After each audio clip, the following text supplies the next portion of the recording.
Okay.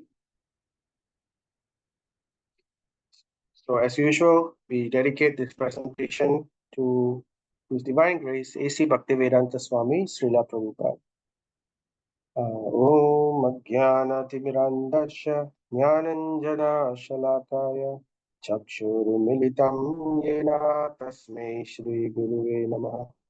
Shri Chaitanya Manobishtam Stapitam Yena Bhutale Swayam Rupa Gadamayam Dadati Swapadantikam Vandeham Shri Guru Shriyuta Shri Gurun Vaishnavam Shri Rupam Satvajadam Sahagana Raghunathanvitam Tam Sajivam Sadvaitam Savadutam Harijana Sahitam Krishna Chaitanya Devam Shri Radha Krishna Padan Sahagana Lalita Shri Vishakhanvitam He Krishna Karuna Sindhu Dinabandhu Jagatpate Gopesha Gopika Kanta Radha Kanta Namaste Tat Jayatam Sharato Pangur Mama Mandamatirgati Matsarvasva Padam Bojo Radha Madana Mohanam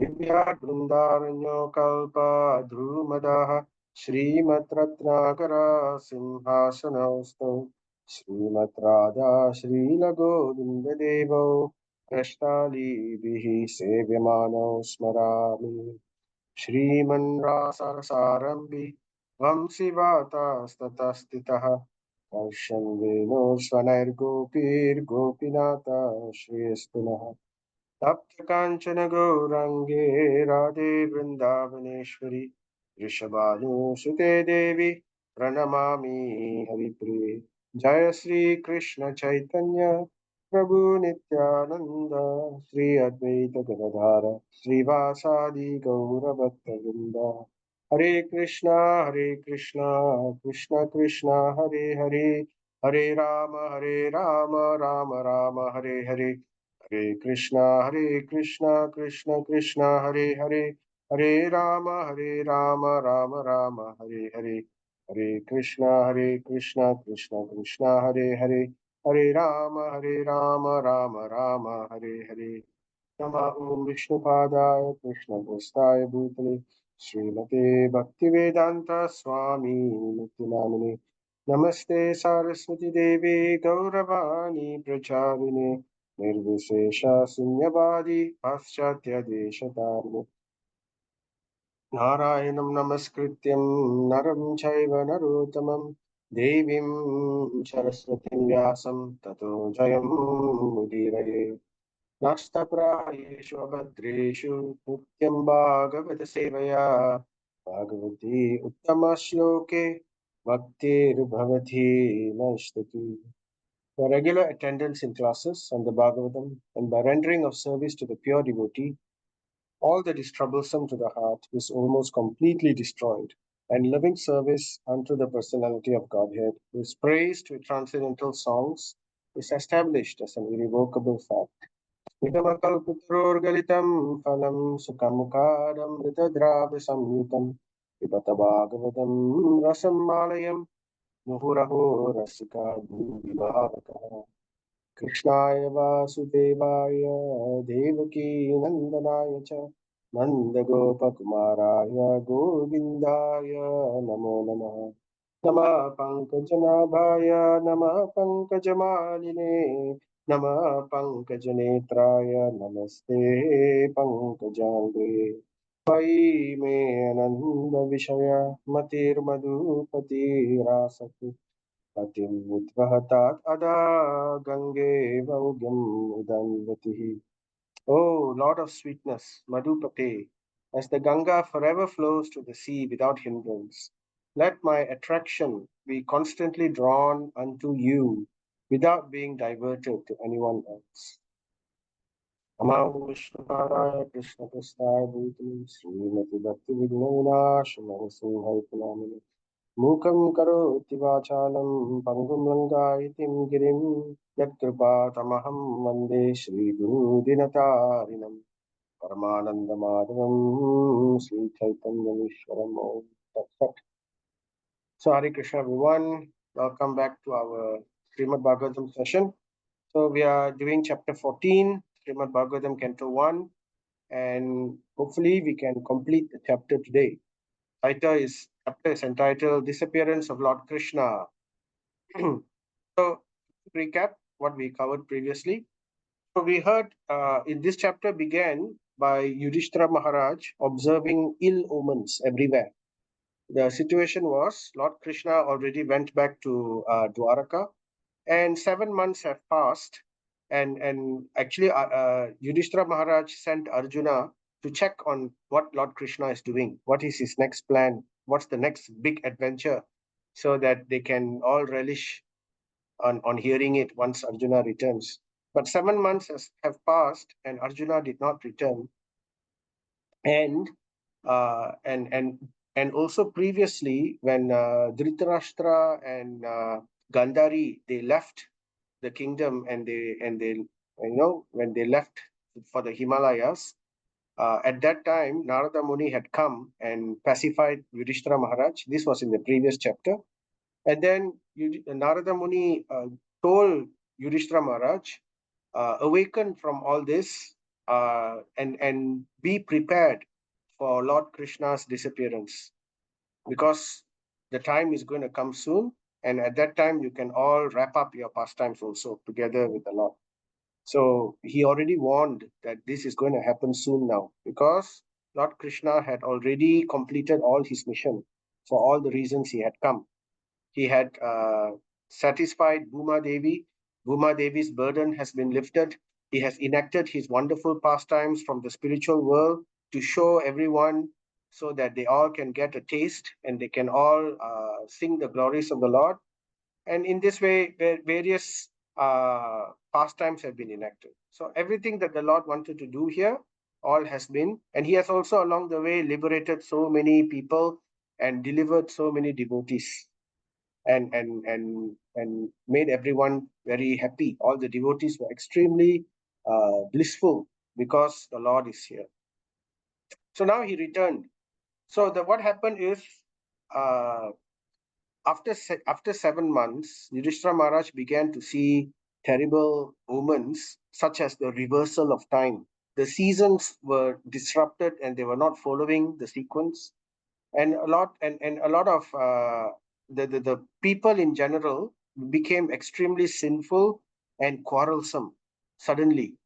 So Yudhishthira Maharaj was seeing all these things, and he realized, I think, oh, in the depth of his heart, he already knew what was happening. He already knew that Lord Krishna had left, but he didn't want to believe it. He didn't want to accept it in his mind. So, hoping against hope that what he's thinking is wrong, because Yudhishthira Maharaj is a very intelligent person. He can understand from all the signs what is happening. But still, his attachment for Krishna is so strong, he cannot imagine a world where he's living where the Lord is no longer there. So, you know how it is in the heart. So he feels terribly heavy in his mind. So therefore he's thinking, and we also saw other signs. Yudhishthira Maharaj began to observe uh, different signs, like the celestial signs, like the rains. It started to rain blood, and we heard how the weather patterns were not good, and earthly signs also, and also in body and mind, how the people were always quarrelsome amongst family members, amongst husband and wife, amongst children, all there's quarrel. So this is all heralding the coming of Kali Yuga. So we heard this, and at that time, when Yudhishthira Maharaj is thinking like this, Arjuna returns. And Arjuna returns in a very dejected state.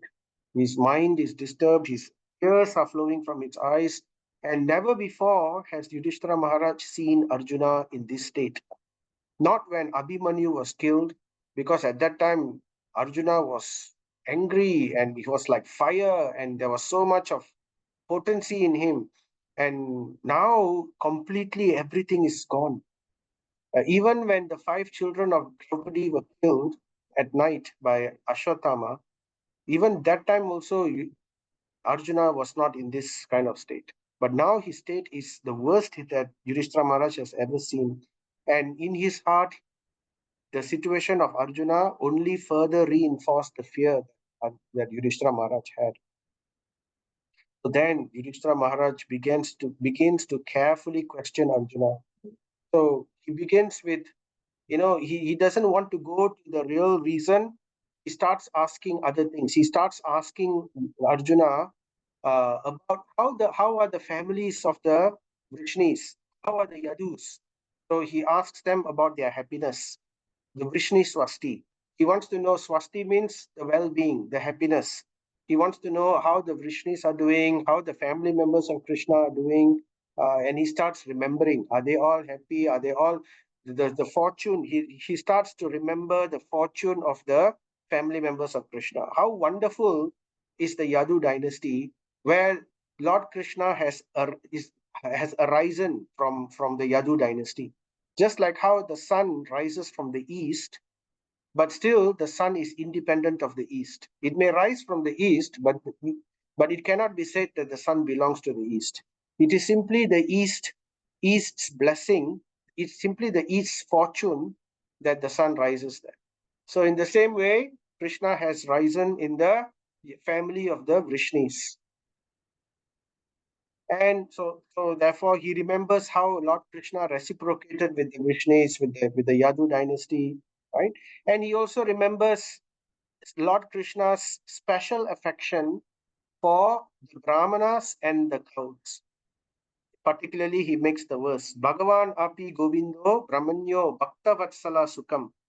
So, Bhagavan api Govindo, he's known as Govinda, Lord of the cows and Lord of the senses of all the devotees. He's the Lord of the Brahmanas. Oh, he's very affectionate to the Brahmanas, particularly to the cows, and he is known also again by this special word, Bhakta Vatsala. Bhakta Vatsala means one who is very, very, very affectionate to his devotees, who is sold out to his devotees. This is Lord Krishna's most favorite term, one of the most favorite terms. He likes to be known as Bhakta Vatsala. That's why he never, whenever it's like, imagine you want to take a photo of Krishna. Krishna never likes to take a known photo. He always tries to call himself, stays with, calls his devotees to come and take photo with him. So that's why we never worship Krishna alone. We always worship Krishna with his pure devotees. Gauranga Nitai. We never worship Gauranga by himself. Gaura and Nitai. Or Gaura Gadadhar, right? Or the Panchatattva. Ramachandra. Ram, Lakshman, Sita, Hanuman. We don't usually, it's not the mood in the Gaudiya Vaishnava Sampradaya. The mood is because we understand the highest rasa of the Lord. We understand the philosophy given by the acharyas reveals the heart of the Lord. So this is when the Lord is most pleased, when we worship him in the company of his devotees, of his pure devotees. Right? So therefore it's known as Bhakta Vatsala. So Yudhishthira Maharaj wanted to know about the happiness of Lord Krishna.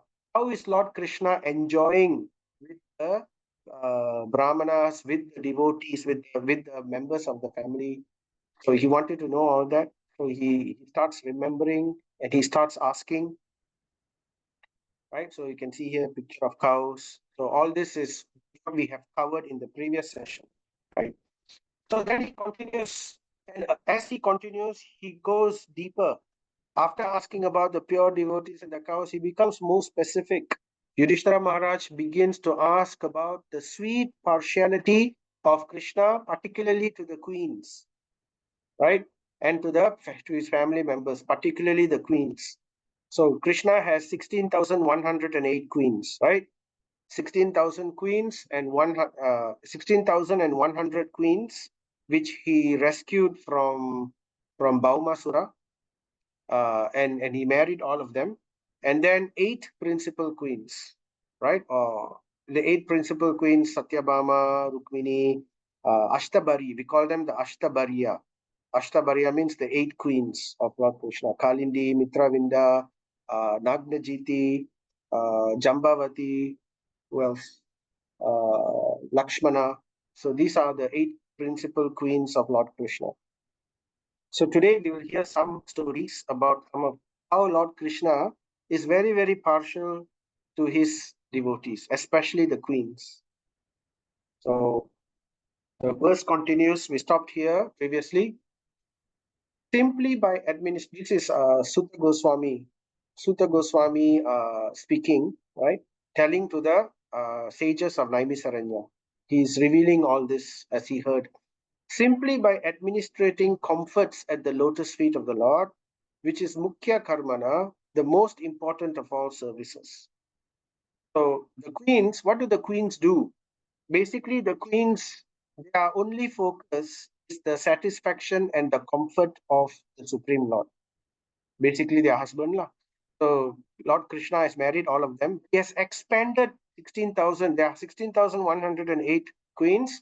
He has expanded himself 16,108 times. That means there are so many Krishnas, all in so many palaces, all within Dwaraka. And therefore, Yat Pada Sushrush Yat Pada. So the lotus feet, basically the queens were only focused in giving all comfort. Sushrushana means giving all comfort to the lotus feet of Lord Krishna, Yat Pada. And how do they consider this? They consider this as their prime most important service, Mukhya Karmana. That is their number one service. Nothing else comes first. So the queens of Dwaraka, headed by Satyabhama, induced the Lord to conquer the demigods. So there are 2 principal queens, Rukmini and Satyabhama. Sometimes Rukmini is mentioned as the principal queen. Sometimes Satyabhama is mentioned as the head of all the queens. But it depends on the mood. So both the queens, one is like the right hand side and the other is like the left hand side. So the right hand queens, or even Lord Krishna's pastime with the gopis also, there's the right hand gopis and the left hand gopis. So it's basically divided by the mood. The right hand gopis or the right hand queens, the mood is very much subservient. They are anything Krishna says they will do. They are completely subservient to Krishna, and they will not, speak back or say anything. They are, extremely docile, we could say. They are just, yes, Krishna, anything you want, Krishna. So like that, that's their mood. Amongst the gopis, this is headed by Chandravali. And amongst the queens, this is headed by Rukmini. But the left-hand side gopis or the left-hand side queens, their mood is they give pleasure to Krishna by fighting with Krishna. So it's like they show a feisty attitude. They don't just take anything Krishna says just like that. They sometimes argue with Krishna, but in a way where it gives pleasure to Krishna. They therefore they are more expert than the right hand side gopis, and this is headed by chief amongst them is Lalita, Vishaka, and headed by Radharani. So you can see, sometimes when Krishna will come, Lalita will scold Krishna, hey, you black snake, you are like a black snake. You come, and so like this kind of words how they will use. But when they say like this, Krishna actually becomes happier. He becomes more blissful. So they are very expert in giving pleasure to Krishna in this way. So they challenge Krishna in that way. And so that is gopis. So amongst unmarried, when they are unmarried, the psychology is like this. When they are unmarried, sometimes they enjoy this kind of pastimes where they want a challenge. Like, it's not so easily, they don't like it that they so easily win over. So they like a bit of challenge in their relationship. So that creates some spice. But amongst the married queens, it is considered higher, that the Rukmini is considered higher in that sense, because Rukmini is within marriage, usually they don't want that kind of spice. Before marriage, that kind of spice can be there to give more pleasure to the relationship. But after marriage is usually the other way, right? There is subservience to the service of the husband and things like that. So in that sense, Rukmini represents the topmost queen, right? But in this case, in this particular verse, generally is understood Rukmini, and you can see later also how Krishna will be. We are going to tell one pastime here. We can see how Krishna is. He sees Rukmini as the topmost queen. So anyway, here, particularly Satyabhama is mentioned because it is in relation to this verse. What is the verse saying? The queens at Dwaraka, headed by Satyabhama, induced the Lord to conquer the demigods. So it is in relation to fighting. So when it comes to fighting, Satyabhama is better than Rukmini. And she gives pleasure to Lord Krishna more because Satyabhama is a warrior princess. She was the daughter of King Satrajit. Satrajit is also a family member of Lord Krishna. And there's a long story how it happened. You can read about it in the Krishna book. There's a story of how the story about the Shamantaka jewel. So when you read the story about the Shamantaka jewel, there you can find out about how a very valuable jewel was lost and a lot of adventure happened. And then in the end, it ended up with the daughter of Satrajit, Satyabhama, given in marriage to Lord Krishna. So we won't go into the pastime of that, but we will talk about this particular pastime. The queens at Dwaraka, headed by Satyabhama, induced the Lord to conquer the demigods. Now, how did that happen? So Satyabhama and Krishna went on a adventure where they actually conquered the demigods. So, and Prabhupada gives a comment here. Before we talk about that adventure, Prabhupada gives the comment. Lord had very little to do with so many wives to carry out their orders like an ordinary man. But because the queens accepted the high quality of devotional service. So the Lord is the supreme person. In the first verse of Srimad Bhagavatam, Janmadi Yasya Ato Anvayat Itaratas Chartesu Abhignaswarat. So the Lord is known as Swarat. Swarat means supremely independent. He is supremely independent. There is nothing which can conquer the Lord. Not dharma, nothing. Everything is subservient to the Lord. Dharma is subservient to the Lord. Morality, all of these things are subservient to the Lord, right? But there is one thing which can conquer the Lord. That is his pure devotees bhakti. So prema bhakti, not only prema bhakti, even bhakti, just any bhakti also, as long as it's pure bhakti, it can conquer the Lord. So, because of the pure devotion of these queens, right? Because the queens accepted high quality of devotional service, their level of devotional service was extremely high. The Lord became purchased by them, right? So he has nothing to do with having so many wives. He doesn't have to do all these things, but he behaved just like an ordinary husband to all these queens. The Lord played the part of a faithful and complete husband as a common husband secures things to please his wife. So this is part of the pastime of the Lord. 16,108 wives, and he provided for all of them 16,108 palaces. And not just that, he will associate with them just like a common husband. He will come, he will spend time, he will talk, he will, do all the various activities which would please the wife. Uh, so all of this he did. So he was the perfect person, perfect husband for all the different wives. They didn't have any complaint about him. Their hearts were completely satisfied. So the Lord reciprocates. So these are showing how we can have reciprocation with the Lord in different mood or rasas. It's not only we can reciprocate with the Lord in awe and reverence, like, oh, you're the supreme father, you are the supreme king, you are the supreme Lord of the universe. That's one kind of rasa. But we can also have other kinds of rasa. This information is only found in the Gaudiya Vaishnava literatures. No other religion in the world gives this confidential information about this.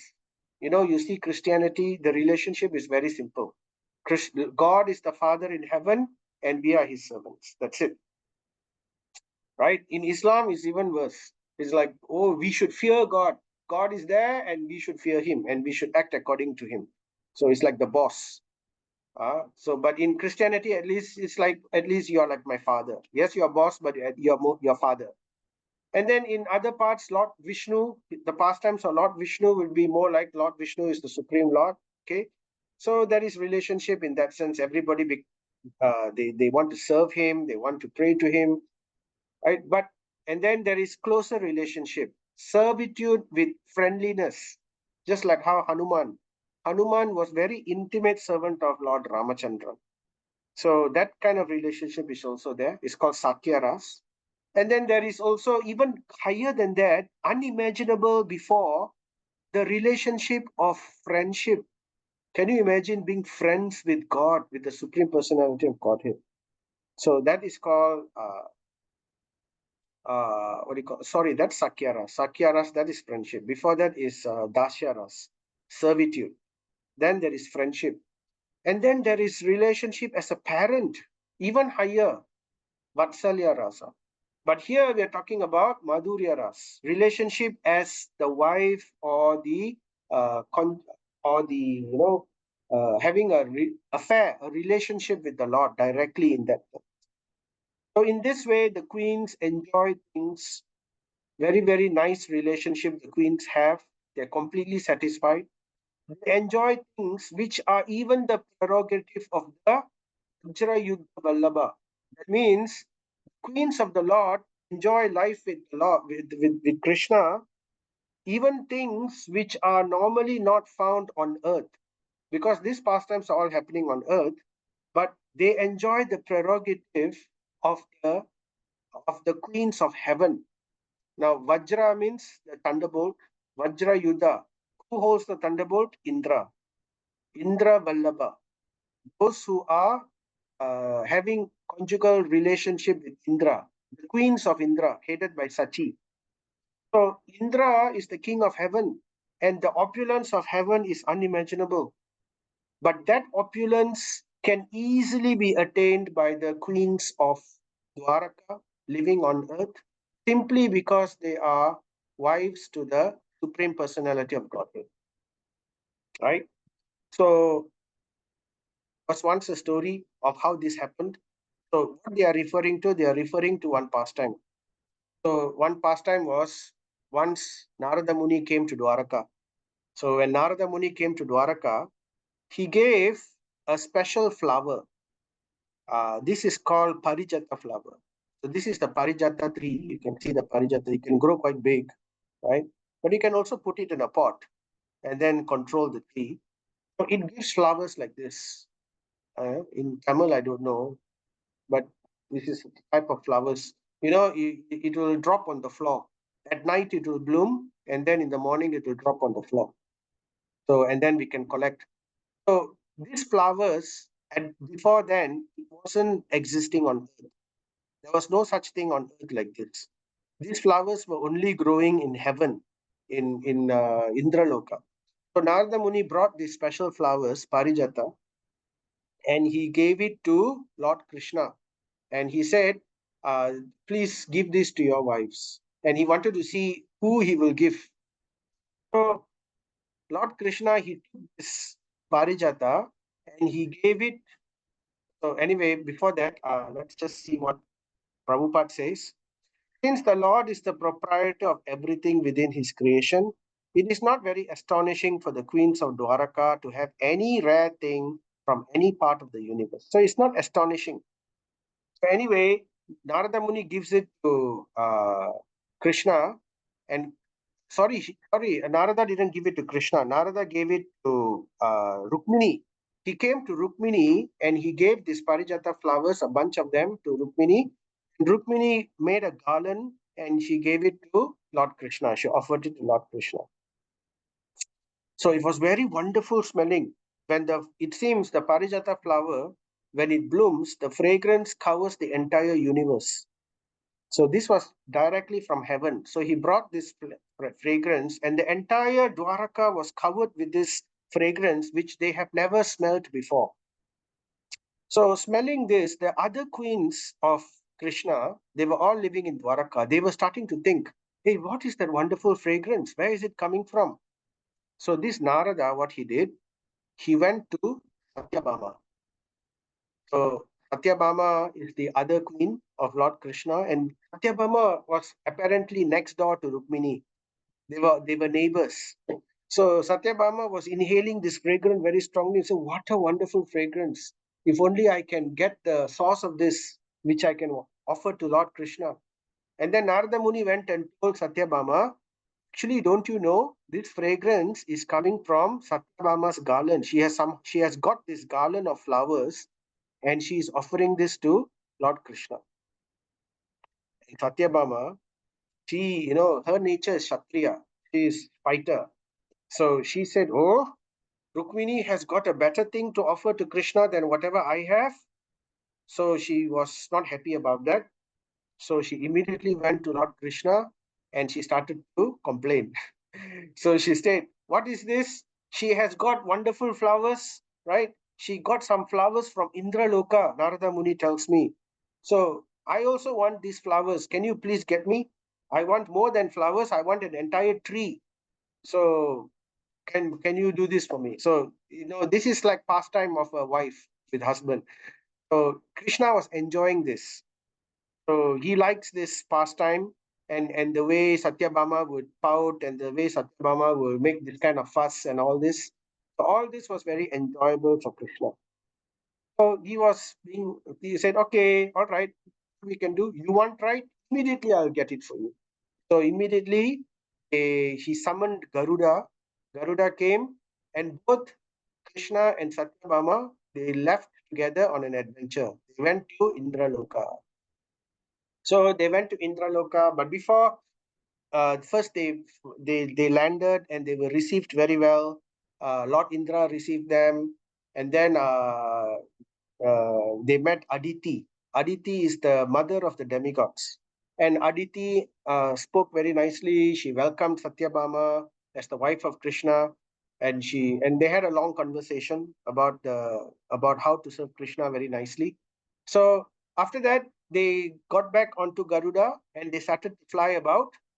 And finally, they found the Parijata tree. And when they found Parijata tree, Krishna broke a sapling. He broke the sapling and he took it because Parijata tree was such that you don't have to take the whole tree, you just have to break a branch and you plant it. Wherever the branch is planted, it will grow. So that is how it was.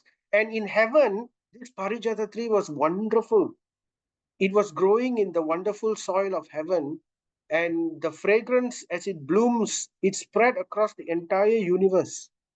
And it also bore wonderful fruits, very, very wonderful fruits, nectarian fruits. Can't imagine how it is.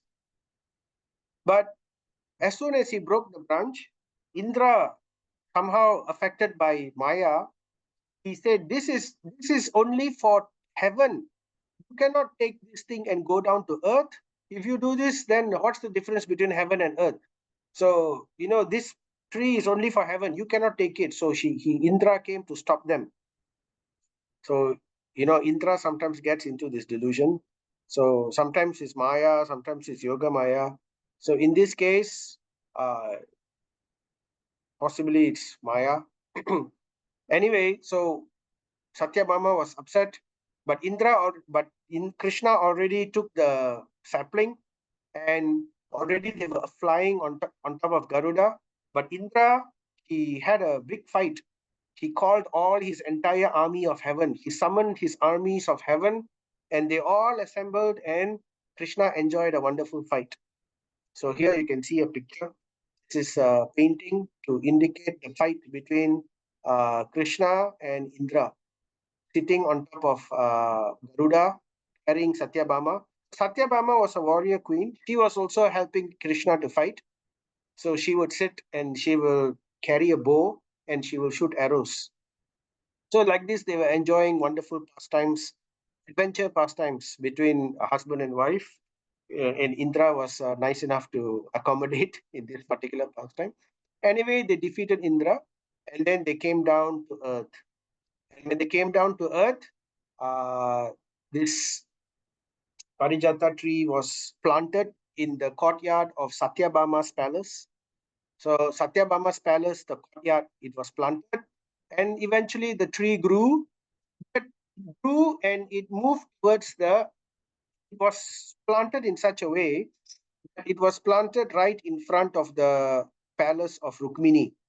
So there was a wall, and between the wall, just near Rukmini's palace, they planted the tree in Satyabhama's compound. But so that Satyabhama wanted to gloat, she wanted to show to Rukmini, look, you only got flowers from Krishna, but I got the entire tree from Krishna. But Krishna, he is Yogeshwara, Yatra, Yogeshwara. So he made the tree grow in such a way that it will bend towards the compound of Rukmini, and when the tree shakes, all the flowers will drop into Rukmini's compound. Of course, some will also drop in Satyabhama, but more flowers will drop into Rukmini's compound. So in this way, these were the transcendental pastimes, effect of affection that and of Krishna and the wives of Krishna. But anyway, both are principal queens, Rukmini as well as Satyabhama. So this is one pastime that went on. So Yudhishthira Maharaj was remembering this when he was saying this particular thing. How even they will fight with the denizens of heaven to satisfy the family members of Lord Krishna. So Sutta Goswami continues. The great heroes of the Yadu dynasty, being protected by the arms of Lord Krishna, always remained fearless in every respect. Because they knew that Krishna took birth, Krishna came as within their family, they felt very protected. Just like how if there is some great politician, if like say prime minister of the country is in your family, right? How you would feel? We would feel that everything is settled for us. We don't have to worry about anything. Or like the king, if as particularly the prime ministers don't get into power for too long, they keep changing. But let's say you're a king of a country. If you are a family member, how you feel? You feel right, everything is there. So in the same way, members of the Yadu dynasty, they were so overwhelmed with this feeling of complete protection. They thought nothing can harm them, nothing can do anything for them. So sometimes they got a little intoxicated with this. So when that's the reason Krishna also brought all the Vrishnis back. He didn't want to allow them to remain on earth after Krishna has left, because they were very, very powerful. So anyway, they were very fearless in every respect. Prabhupada gives a comment. He mentions a forgetful conditioned soul is always fearful. So that's the nature of the conditioned soul. The difference is, however, a liberated soul, or a soul who is always in association with Krishna, with the Supreme Lord, he's never fearful. He's always fearless. That's why he's called Abhaya. Srila Prabhupada's name is Abhay Charan.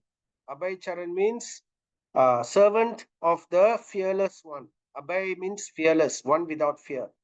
And later, when he got initiation, Bhakti Siddhanta Saraswati Maharaj initiated him the name Abhay Charanara Vinda. Right? So, fearless one, the fearless person who went and preached all over the world. So, that is the nature of a personality who is always remembering Krishna. Who is another person who was always fearless, if you remember? Right? Another famous devotee who is always fearless. Prahlad Maharaj, Prabhu. Yeah. Prahlad. Prahlad Maharaj. Why? Because the father, what did the father do? Terrible things he did to him, right? He put snakes, he surrounded him with terrible snakes.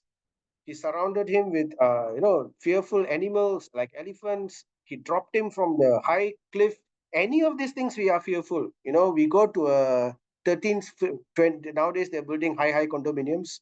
You go to 20th story, you look down, some people cannot take it. They feel their breath comes faster. They cannot breathe just by looking down. So this is all conditions of fear. Looking at snake, if a snake come to the house, some people can't even look at the snake's face. They get so scared, right? So, and Prahlad Maharaj, he met all these things without fear. Not, and he was just a 5-year-old boy. You can imagine how is it that a 5-year-old boy could be someone who conquered his fear? It's because he was always Vishnu Smaranam. He was always remembering the Lord. Another example is Parikshit Maharaj. Parikshit Maharaj also, he was cursed to die. The ultimate fear is death. And here you are, if someone tells you you're going to die, you will always think about it. Oh my God, I'm going to die. And if they tell you how you're going to die, you're going to die by the bite of a terrible serpent. Can you imagine? We'll have sleepless nights. Our living life will be nightmare, thinking the way we are going to die.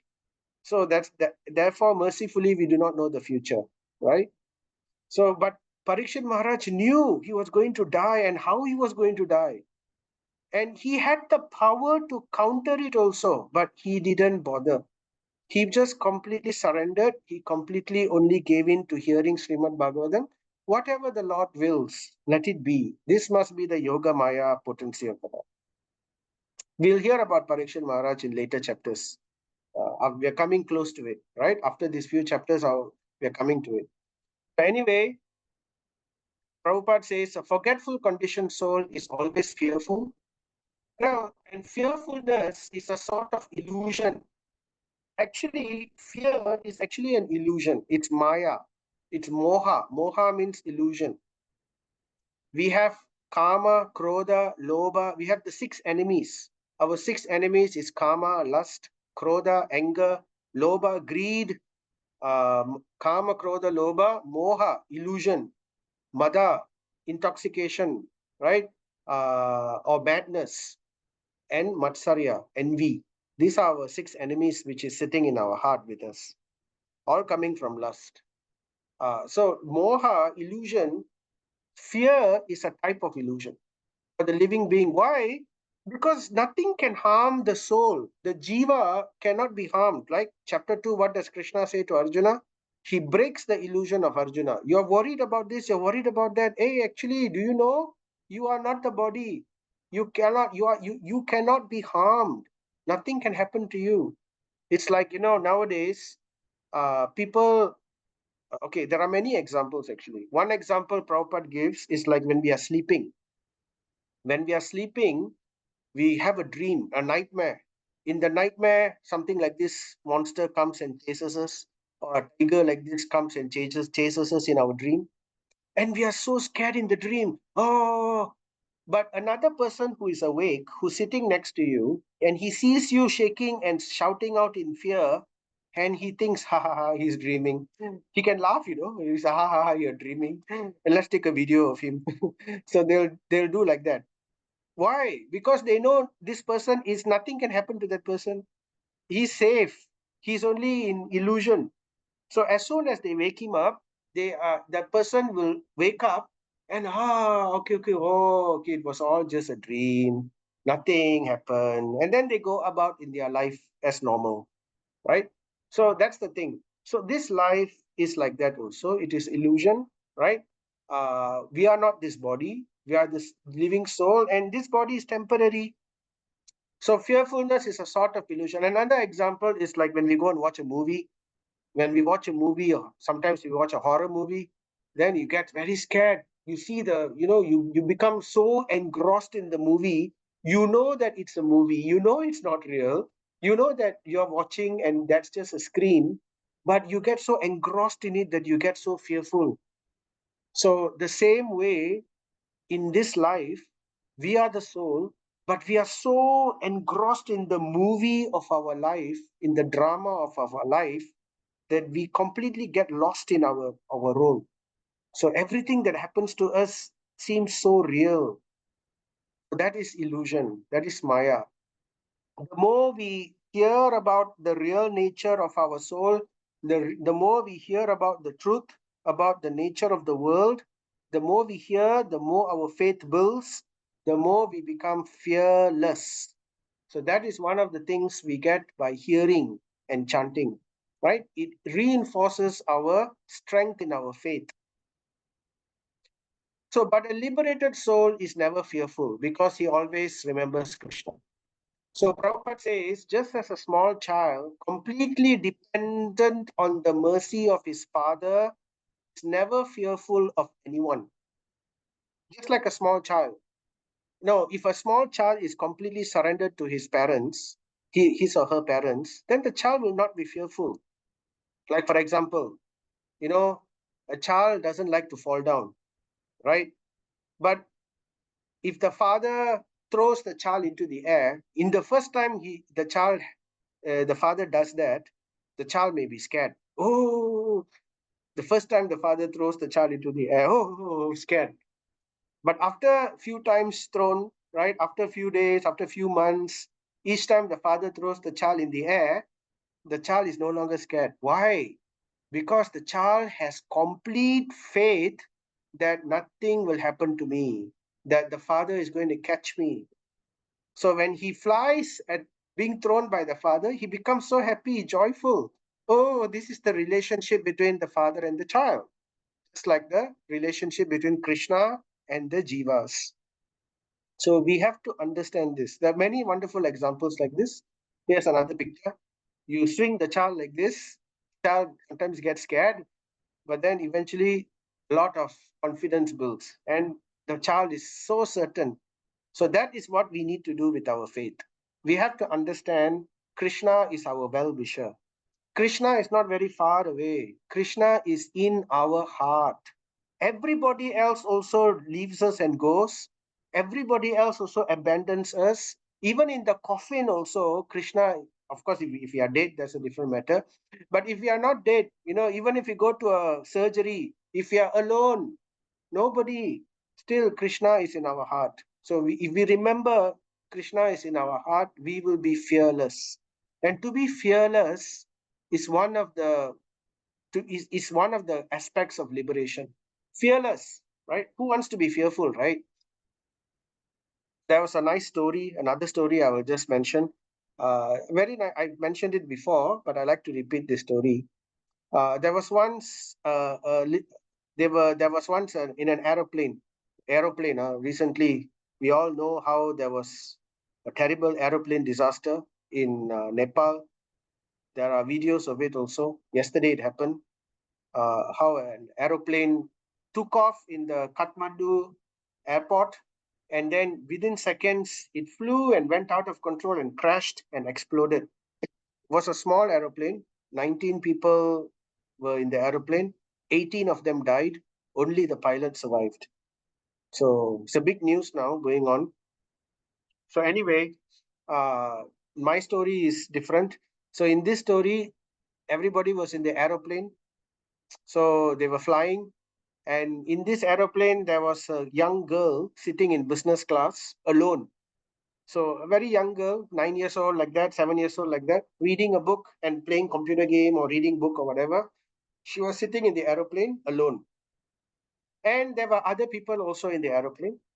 So flying, flying, flying. Suddenly there was turbulence, terrible turbulence. That also we heard, right? Recently, that happened also. SIA flight, while flying along Myanmar, they met terrible turbulence. Suddenly, the plane just dipped at a very high speed. It dipped, and people were walking about. They were sitting, and they didn't. Some of them didn't wear their seat belts. They just flew into the air, and their head hit the compartment at such force that it caused fracture. So that happened just few months ago. So anyway, in this story, turbulence happened and everybody was scared. They were praying. Some of them were scared, some of them were crying, and it looked really bad. But still, people and the people were warning everybody, please just calm down, calm down. And some of them were crying, some of them were shouting, some of them were praying, oh. And then after that it became a bit fine, and then slowly it became okay. And then the turbulence went away and everybody breathed a sigh of relief. And after that, there was one person who was sitting in the business class also. And he noticed that this young girl, 7-year-old girl, she, during the turbulence, she didn't seem scared. Everybody else was scared, but this girl was completely going on with her own, continue reading the book, or she was just normal. Nothing happened. And then, very curious, he went and asked this girl, "Oh, girl," she found out the name and everything. "How come you're not scared just now? It was quite a bad turbulence." And then the girl said, "Yeah, what's that to be scared of?" Then say, "Yeah, it's shaking and everything." Said, "I'm not scared." "So why are you not scared?" "I'm not scared because my father is the pilot. Nothing will happen. He normal for him all these things." So the girl had such confidence that the father will handle it. So the aeroplane was in turbulence, but the girl wasn't disturbed. My father is the pilot. He will handle, no worries. So she was fine. So the man was struck. So, wow, what faith, what amazing faith. So this is the faith we must have in our life. As we are going through turbulence in our life, as ups and downs come, always remember, if we are faithful to the Supreme Lord, if we follow the 4 regulatory principles, if we are chanting 16 rounds, if we are sincere, at least in our steps, even if we are not chanting 16 rounds yet, but if we are making plans toward going in that direction, at least if we are sincere in our devotion, step by step, we can expect the complete mercy of the Supreme Lord. We can expect the Lord to give all protection. So it may not be protection the way we want it, perhaps, because the Lord knows the future. So he takes our life directly into his hands, and he will arrange our karma and our situation in such a way, according to our surrender, right? He will arrange it in such a way that we will become more and more and more surrendered to him uh, in our life. So the situations will happen in our life in such a way, our surrender will increase more and more. So that is what Krishna will do for us, because that surrender will bring us back to Krishna, and that is the ultimate good for us. What's the point? We get saved here, we get something happen there, we get what we want, and then we forget Krishna, right? So therefore, Kunti Maharani, she understood this concept very well. That's why in our chapter 8, previous sessions, we heard Kunti Maharani's prayers. She is very wise. After going through so much of turbulence in her life, Mahabharata war and so many things, right? She understood, yes, let the turbulence come more and more, Krishna, because I see each and every opportunity uh, of this turbulence as an opportunity for me to remember you more and more, to increase my faith in you more and more. So we may not be at Kunti Maharani's level, but we can understand that Krishna is our well-wisher, and whatever that happens in our life ultimately will be for the best. Did the Pandavas give up hope? Pandavas are friends of Krishna. They were sitting with Krishna, talking with Krishna, directly with Krishna. But when they were banished, when Draupadi was being destroyed, when they were banished to the forest for 14 years, did they think, oh, why this is happening? I am friends with Krishna. Why this is happening? I did so much for Krishna. Why this is happening? No. They were just continuing with their life because they knew ultimately it is all for the best. It's all for a Leela. It's something. They continued with Krishna. Even when the war came, when Krishna said, "You want my army or you want me?" Arjuna straight away said, "I want you." His faith, his faith never wavered, even though he went through so many different tribulations in his life. He still wanted Krishna. So this is how we must be. We must be chaste to Krishna in such a way. The word chaste is very important, right? We must be faithful and chaste to Krishna, no matter what comes. Krishna, you are the only person. Let whatever be, you know what's best for me. You know what is ideal situation. I surrender to you. You give me the strength. I only pray that you give me the strength to hold on, and give me the conviction to increase my faith further and further. So that is important point, right? So Sutta Goswami continues. The great heroes of the Yadu dynasty, being protected by the arms of Lord Sri Krishna always remain fearless in every respect. And therefore, their feet trample over Sudharma assembly house, which the best demigods deserved, but which was taken away from them. So Krishna, he shows here how he treats those who are surrendered to him. He gives them everything.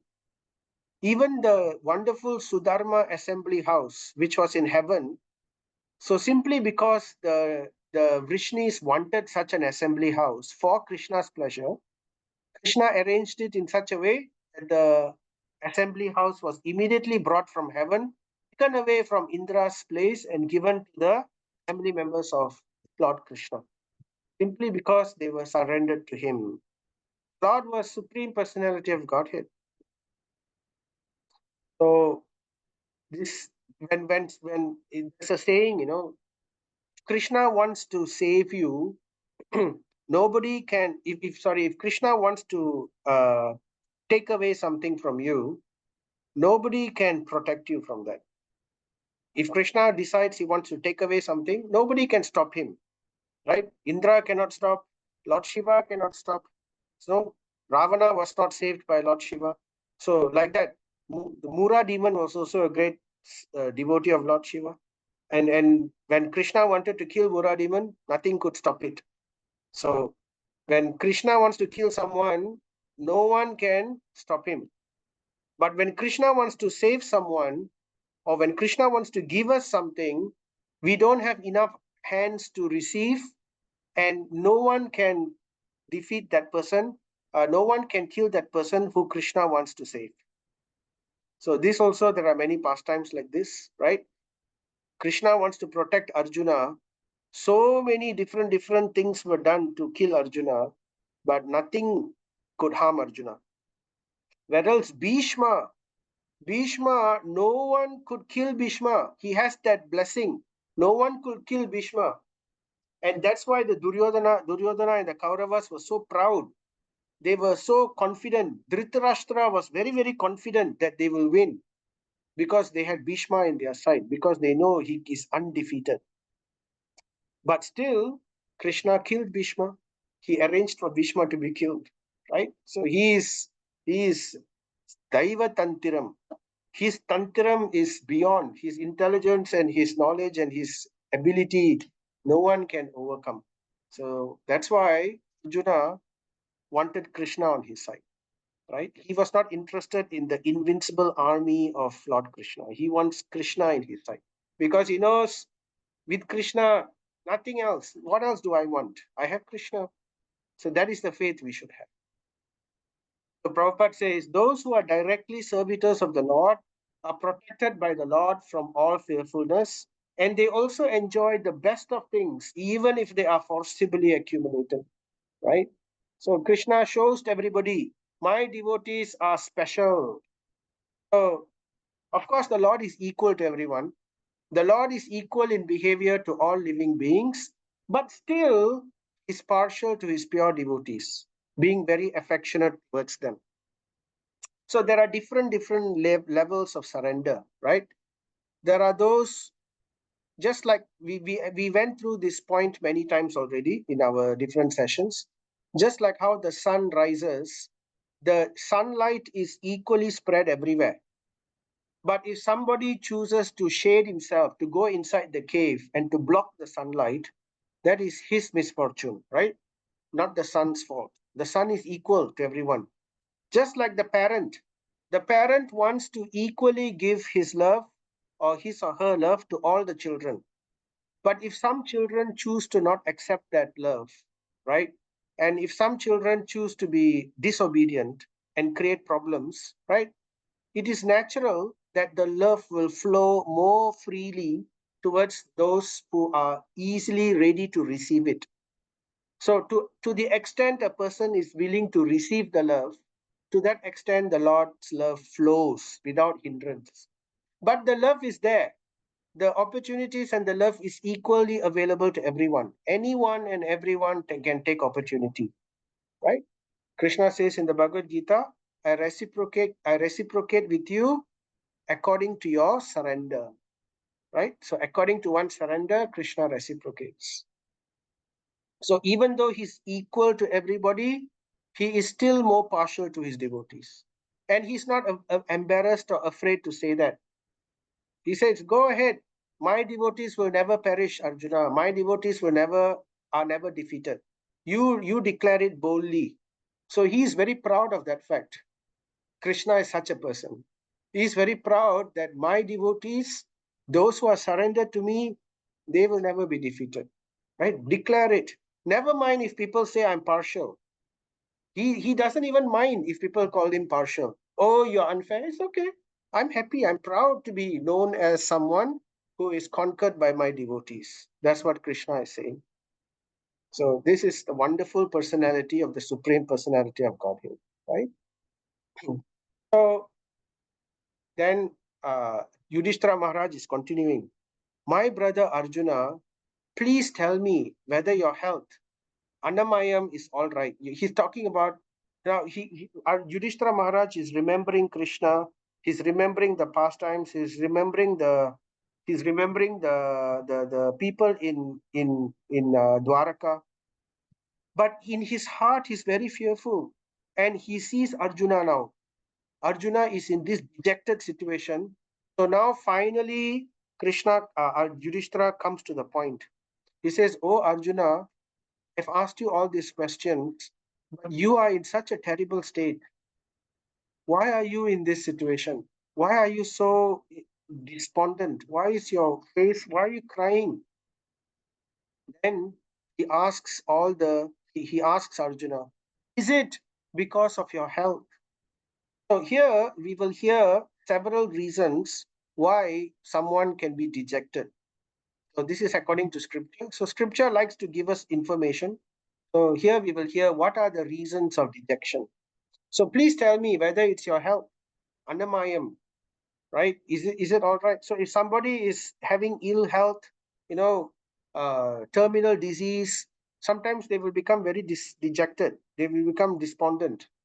If they become paralyzed, if they become blind, if they, so this kind of things is understandable. We all understand this, right? So this is a cause of dejection and cause of losing bodily luster. The effulgence of a person, the bodily luster sometimes is lost. Ayurveda explains that when somebody is not healthy, in Malay they say air muka. The air muka can be seen, right? The luster, the tejas can be seen. It's lost. So that's one reason, right? So in these verses, from verse 25 all the way to, from verse 39 to 44, we will hear the reasons, possible reasons for dejectedness, the loss of luster. So Yudhishthira Maharaj asks, is this due to others disrespecting and neglecting you because of your long stay at Dwaraka? So another reason for loss of uh, tejas is dishonor. One is health, loss of health. Another is loss of honor, dishonor. Somebody insults us. So what can be the cause of insult? So one reason can be when we stay too long in another person's house, right? That can be a cause of dejectedness. This is what happened to Dhritarashtra. After the war, Dhritarashtra stayed in the palace of the Pandavas. Although they were treating him very well, but still, Dhritarashtra was always in his heart, he was never, he never forgave the Pandavas. They were always, he wanted to kill them, right? And now he's living in their house. Can you imagine how his feeling will be? So, therefore, Yudhishthira Maharaj is asking, is this due to others disrespecting you and neglecting you because of your long stay at Dwaraka? So this is teaching us, right? This pastimes are teaching us. So therefore, Prabhupada will explain. When we go to someone's house, it is not the right etiquette for the guest to stay too long. In the beginning, everybody will welcome. Yes, come. Everything is wonderful. You stay for 1 day. You stay for 2 days. You stay for 3 days. After that, they will start thinking, when is he going to leave? Huh? So, therefore, Prabhupada says, don't stay too long. 3 days. You go to someone's house, don't stay longer than 3 days. Of course, if you have family and all that, that's different. But even then, we should not stay too long in another person's house, living by that person's hospitality. It becomes a strain on the other person. And though they may be too polite to say it, nowadays people are not so polite as they were previously. Previous generation, maybe the culture was still there. At least in the Eastern countries, the culture is still there. But in Western countries, they will say, please let me show you, please allow me to show you the door. They will say it very politely in the Western countries. So, anyway, that's one. Has someone addressed you with unfriendly words or threatened you? So, this is also another reason for dejectedness. Valid reasons, lah, accepted by scripture. So, this is all causes of dishonor. So one is hell, another is dishonor, right? But these are not the reasons of Arjuna's dejectedness. Arjuna doesn't show any signs. And then Yudhishthira Maharaj continues, would you not give charity to one who asked? This is another reason of dejectedness. Falsity, miserliness, right? So one should give charity to a deserving person when they ask.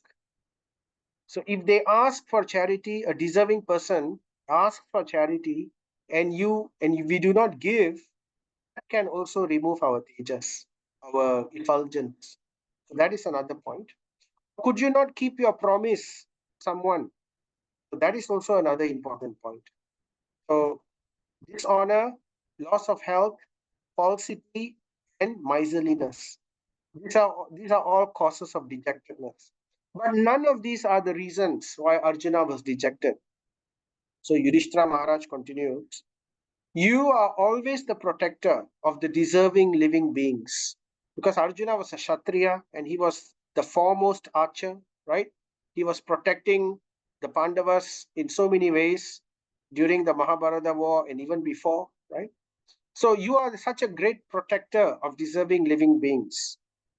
Now he is different compared to Karna. Karna was also a great protector, but he was a protector of undeserving living beings, those who are against dharma, those who are adharmic, right? So that's the difference between Arjuna and Karna. Both were great fighters, but because Arjuna was always on the side of dharma. So who are the living beings who deserve protection? So Yudhishthira Maharaj mentions them one by one. Brahmanas, the Brahmanam, those who are Brahmanas, they are deserving of protection. Because why? Because they know the goal of life. So those who know the goal of life, particularly the Brahmanas, they need to be protected because they are the heads of society. Those who know the goal of life, if they are not protected, then society becomes headless and it goes out of, it doesn't know what it needs to do. So it loses the discrimination to know what is right, what is wrong, and simply they will allow everything and everything, like what is happening in the world now. Because society doesn't know what is right, what is wrong, they just allow everything, right? So many problems are there. So a Brahmana knows this. He knows scripture, he knows the goal of life, and he can advise. So that's important. Another one is a Brahmana. Here you can see these are the deserving living beings. The second one is Balam. Balam means children. It goes without saying, right? Child protection. Children always need to be protected. What is child's protection? Child's protection is not just physical protection. It is to protect them from Maya as well. It is to protect them from the senses. A child should be trained in such a way that the child knows how to control his senses right from young. If we spoil the child by giving all kinds of things, whatever the child wants and asks, right, then we are actually doing himsa to that child. This is a nice story. It's in Mahabharata. There was this incident once when Krishna and the Pandavas were traveling together. And at one point of time, Krishna told the Yudhishthira Maharaj asked a question to Krishna. Krishna, we understand that Kali Yuga is about to come. What are the symptoms of Kali Yuga? What will happen in Kali Yuga? So therefore, Krishna said, why don't you all go into that forest and then you look around, and whatever strange thing that happens over there, come and report to me, and I will tell you, and I will explain to you the symptoms of Kali Yuga. You can, from those strange things that happen that you see, you will understand what are the symptoms of Kali Yuga. So it's a long story also. The five Pandavas go in five different directions. They see five different situations. I won't go into that detail today. We will save it for another time. But one of the things was that I think it was Nakula, I think, who saw this. He came across a cow, a mother cow, and a very young calf who was just delivered. And this mother cow was showering its affection to the young calf. How will cows shower their affection? They will lick the calf, right? Mother cows, they will lick the calf, they will lick, they will lick, they will lick. Basically, they're cleaning the calf, they're licking the calf, they're showing, it's like their kiss. But in this situation, the mother cow was licking the calf so much that the skin of the calf, which was very tender, was starting to peel off. And there was blood on the calf. The tongue of the cow is quite rough also. So if it keeps licking in the same place, the skin will get peeled off. So that was what was happening to the baby cow, the calf. And the calf was crying and the blood was coming, but the mother in its affection was still licking and licking and licking. So later when he described this situation to Krishna, and he was asking, what is the meaning of this? How is this a symptom of Kali? And then Krishna was telling, in Kali Yuga, parents will shower their affection to their children so much that they become blind, just like the mother cow. The mother cow became blind to see that her affection was actually doing harm to the child. So in Kali Yuga, parents will shower their affection in so many different ways that they lose the discrimination to understand what is harmful for their child. So that becomes a problem, right? So protection for children also comes in this matter. So there's a verse somewhere where it says that giving sense gratification to children is the greatest himsa. It should be controlled. That's why in those days, after 5 years old, up to five, you can mollycoddle the child with some proper conduct, right? After that, they are sent to the Gurukul, no longer staying with the family because, too much affection. So sent to the Gurukul, and after that, the Guru will, with discipline and order, right, and compassion, they will take care of the child and teach the child. So that's how it should be. So protection should be given to the child also, all sorts of protection. Protection should also be given to Gam. Gam means cows, the cows. Protection, we mentioned this many times before already, how cows are very essential for the prosperity of the human race. Cows and the earth are intrinsically connected. Cow and earth. Prosperity, the earth will flourish if the cows are happy.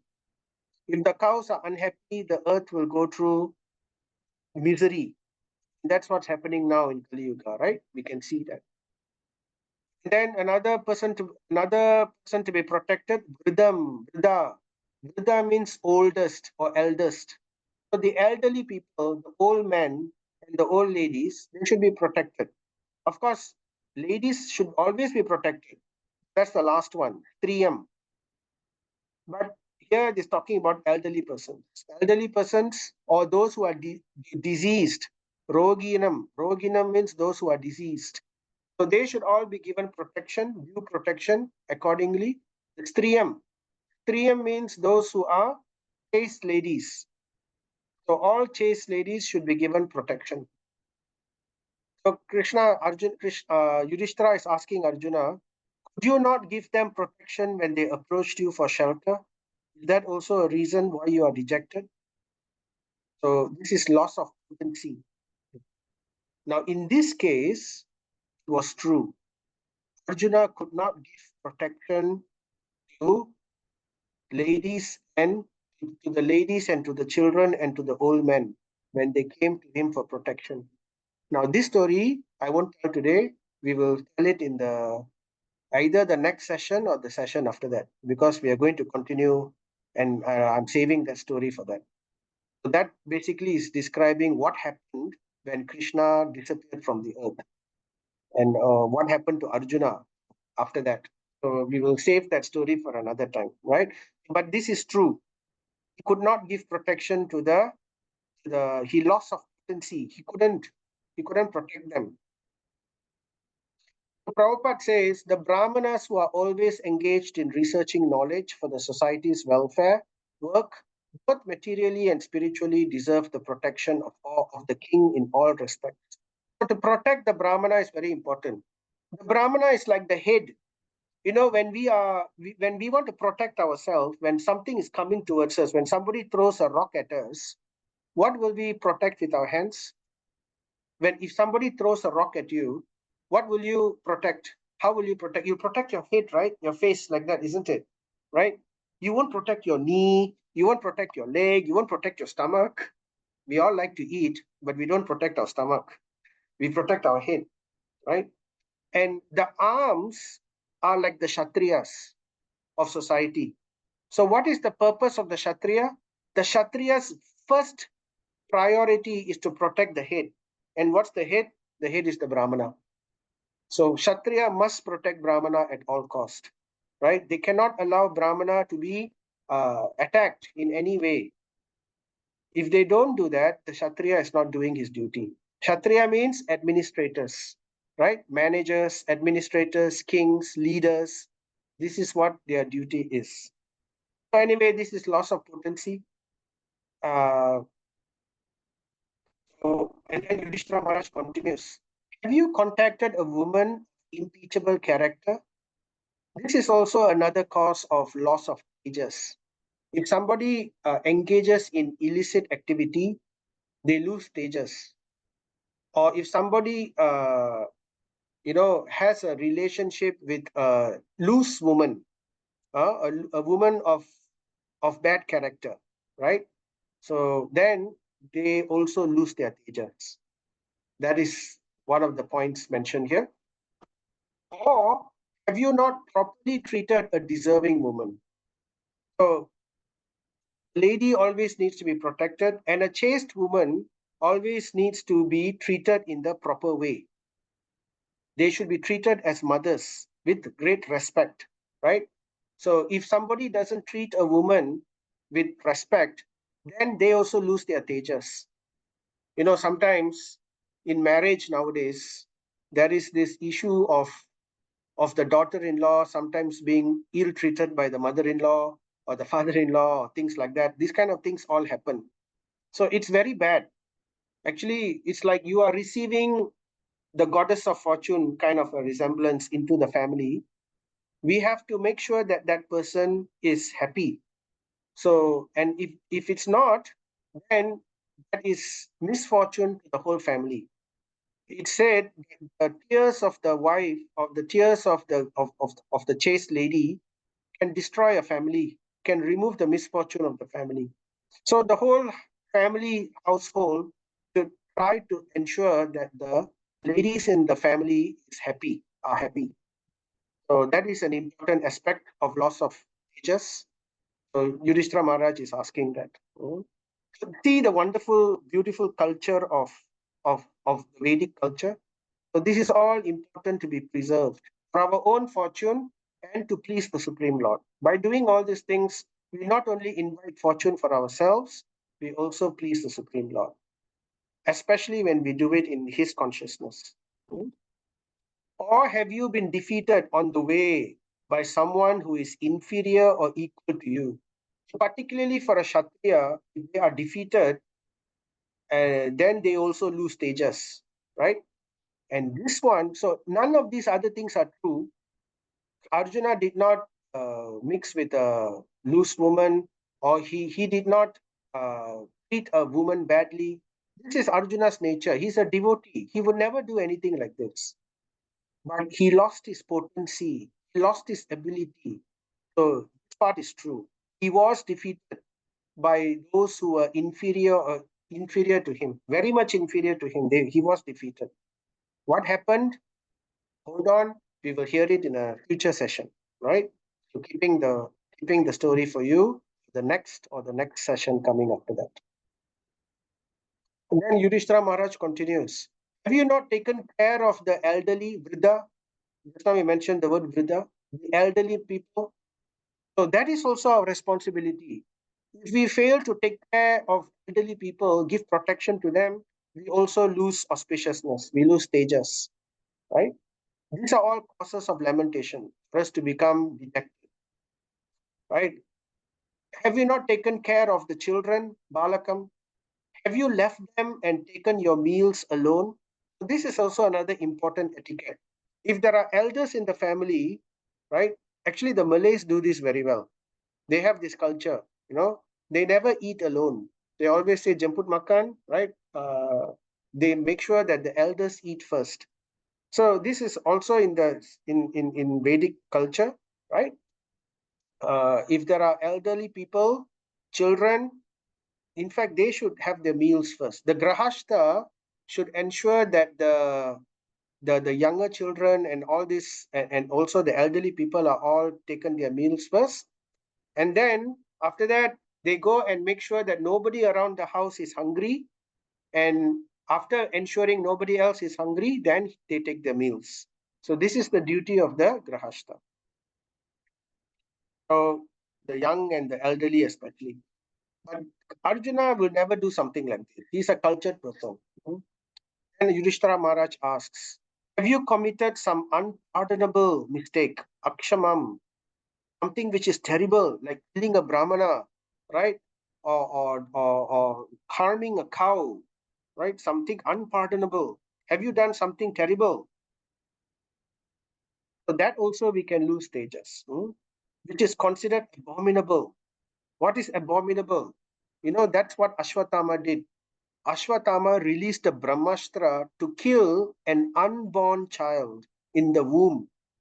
And we also mentioned about this, how abortion and killing unborn children is one of the greatest sins. So it's terrible, right? So have you committed something abominable, like how Ashwatthama had done? Ashwatthama not only tried to kill Parikshit Maharaj in the womb, he also killed the 5 children of Draupadi. Draupadi had 5 children, and all of them were young children. They were still teenagers. They were not fully grown. And in the middle of the night, when they were sleeping, he sneaked into their tents and he killed them. So that is abominable. It is unacceptable, unforgivable. So that's why Ashwatthama was cursed by Lord Krishna to roam the earth alone, and with no one respecting him, no one giving him any kind of shelter until the end of the yuga. So he was Chiranjeevi, he cannot die. So but this was his curse. But after at the end of that, he would have atoned for it, and then again he will be reinstated in a proper way. So loss of etiquette, these are also causes of dejection. Was it due to all of these, Arjuna, that you are dejected like this? Of course, Arjuna didn't do this kind of mistakes. He's a cultured person, right? He's a Vaishnava. And then Yudhishthira finally says it, the greatest fear in his heart. Or is it that you are feeling empty, sunyo, for all time? Because you might have lost. You might have lost your Hridayanatma Bandhuna, your dearest friend. Hridaya means in the heart, Atma in the heart. So, dearest friend. Have you lost your dearest friend, Lord Krishna?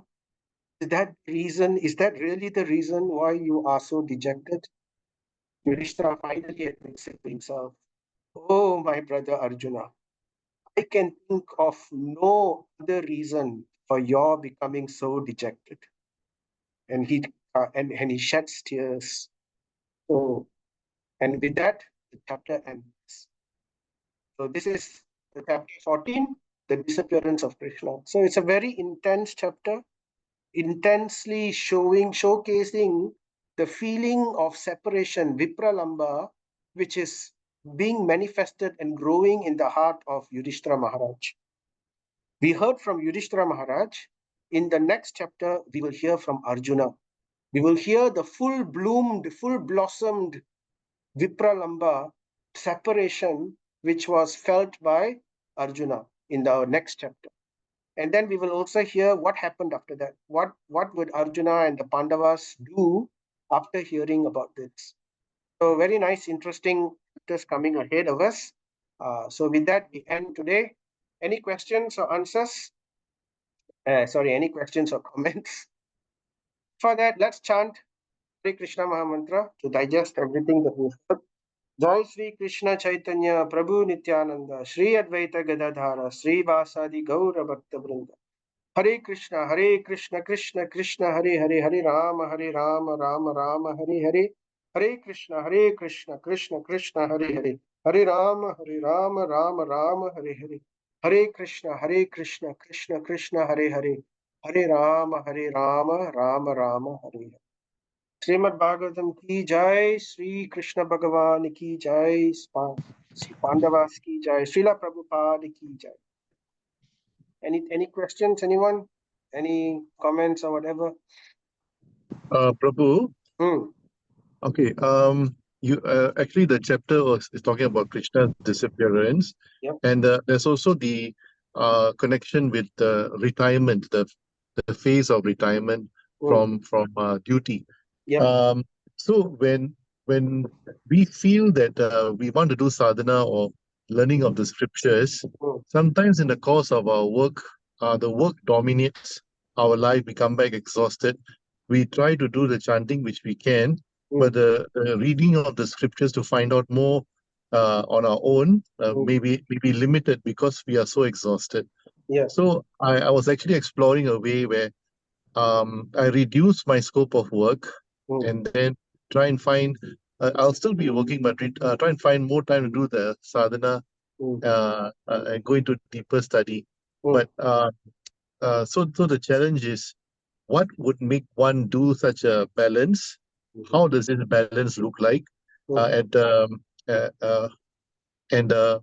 usually, what age would that normally be like? Yeah. Okay. Thank you very much for the question, Prabhu.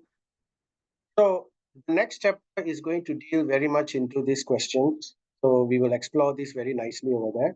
But just to answer shortly, right? So we have different phases in life. So we have the student life, brahmacharya. So if one is very fortunate to be born in a Krishna conscious family, one can get so much of benefit from young, right? Then after that, there is grihastha. Grihastha is family life. One has to work and everything. Yes, our time is divided into so many things. But at one point of time also, one is not expected to work continuously in one's life. While we are working, we have to be very intelligent about work-life balance. So, yes, we have to work, but at the same time, we should make a plan. We should make a plan in how we are going to, we should not always be in this situation. We should try to see, we should have long-term plans and we should have short-term plans. Just like, in our life, we have many spheres, right? We should have family, we should have house, we should have property, we should have bank balance, we should have insurance, we should have, and we should have a relationship with our family, with our children. So we have all these different criterias in our life. So in that criteria, we give our time to these things, right? We do give our time to some of these things. So we just need to include one more criteria, include spirituality into our criteria. So in the beginning, maybe it's a very small aspect of our time, but we should have a plan to increase step by step, right? New Year's resolution. Let's say this new year, okay, coming new year, I will give myself I promise myself that I will at least read one verse of Bhagavad Gita and cover a few pages before I sleep every day. Or at least, if I cannot do every day, at least once every 2 days. So like that, according to our ability, the point is we should start somewhere. We should start somewhere practically and consistently. So practicality and consistency is the key. And then after a period of time, we re-evaluate ourselves and see how we can improve.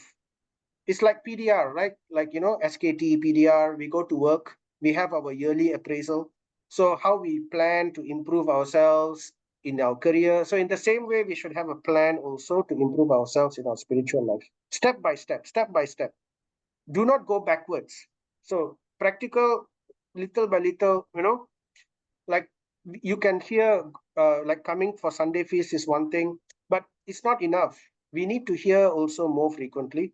So maybe we can say I will hear a lecture, online lecture, at least twice a week or 3 times a week, and then little by little we increase up to every day. Every day we hear a lecture before we sleep. At least even if it's just not the full lecture, maybe half an hour. In fact, Prabhupada says we should read Prabhupada's books every day. So reading means sometimes not reading.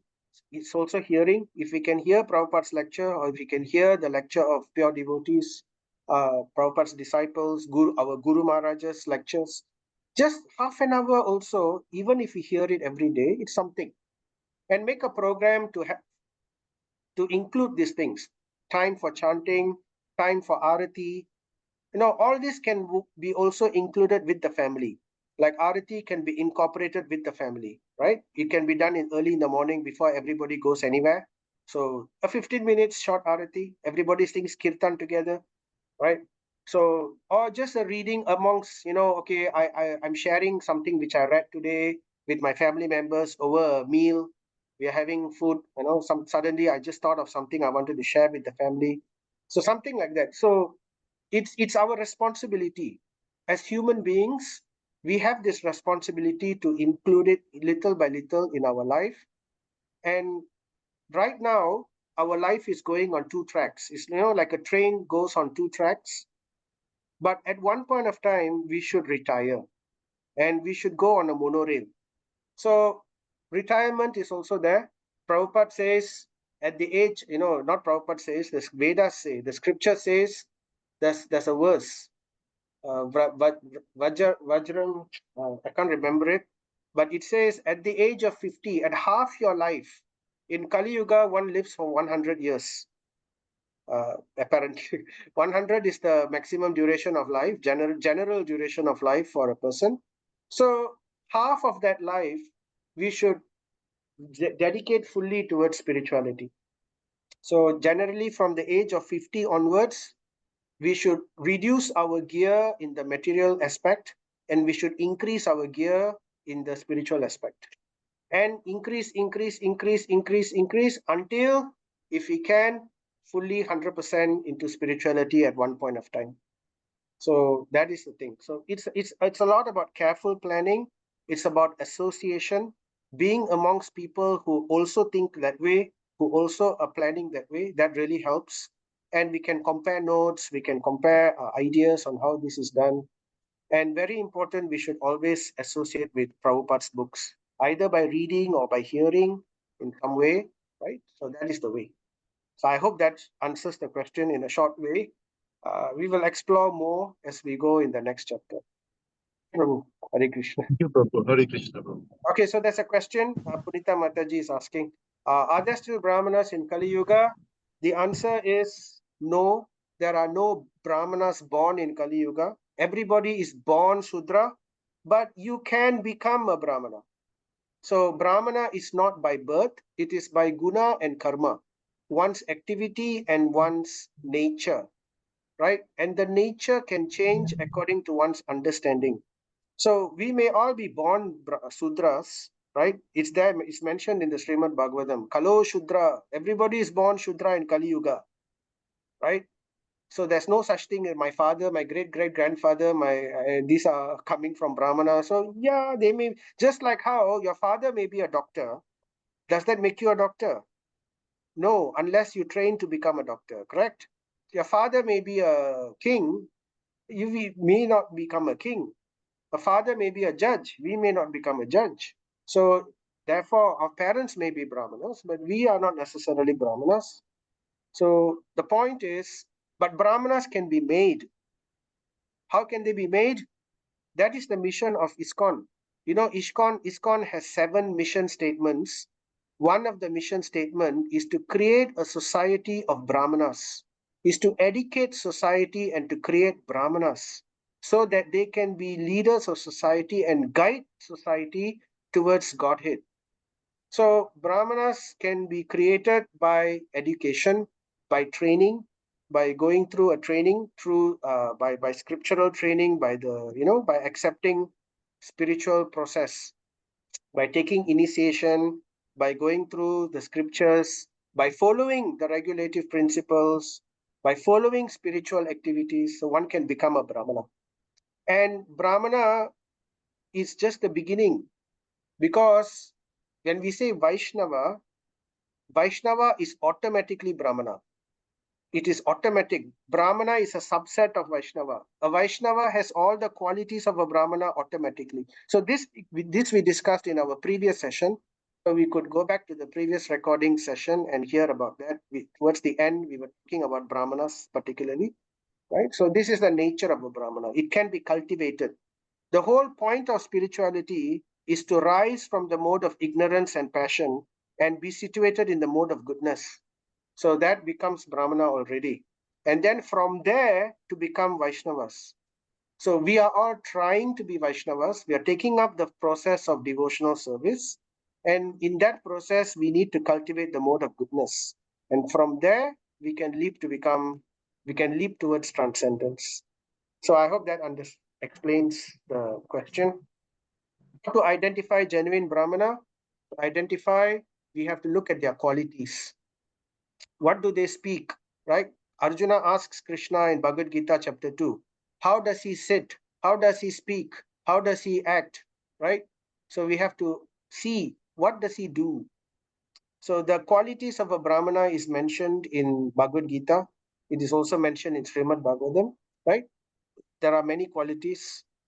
So we will see to what degree a person has cultivated and is manifesting these qualities, right? It begins with humility, tolerance, simplicity, satisfaction. So like that, there are many, many qualities. So this also we mentioned in the previous session, right? I hope that answers, Mataji. Any other questions? Hare Krishna, Prabhu. Hare Krishna. Yes, Prabhu. Ram Naidu Prabhu. Yeah. Prabhu, Valmiki prior to become a rishi, he was a king. He killed so many snakes to get the diamond from them, to present to the wife, because the wife requested. And Narada Muni came and told, advising that the sin is for him, not for his wife. Whereas here, Satyabhama requested Parijati flower. Krishna went against the nature, went to spiritual world, brought the flower to materialistic world, where Indian resisted. Isn't it against Mother Nature? No, actually, Krishna, when as a devotee of Krishna, you inherit everything that Krishna has. Just like how a rich man and a child, when the child becomes matured, he inherits the kingdom of the father, right? So in the same way, a pure devotee of the Lord there's nothing that the Lord will not give to that person. And he is willing to give anything. So there's nothing to be astonished about, whatever. So the pure devotee of the Lord, if the Lord desires it, he can give anything he wants. Even if it, and after all, Indra is not a pure devotee. He's a mixed devotee. And so therefore, if he is enjoying something, it is also by the blessings of the Lord. But he doesn't 100% deserve it. So there is some karma kanda in it, right? And therefore, ultimately, everything belongs to Krishna, and Krishna can choose to distribute it as he sees fit. And whatever Krishna does is perfect. It is 100% dharma. You can bet it. You can bet that there is a reason. There is a very good reason behind it. So sometimes we may not know the reasons.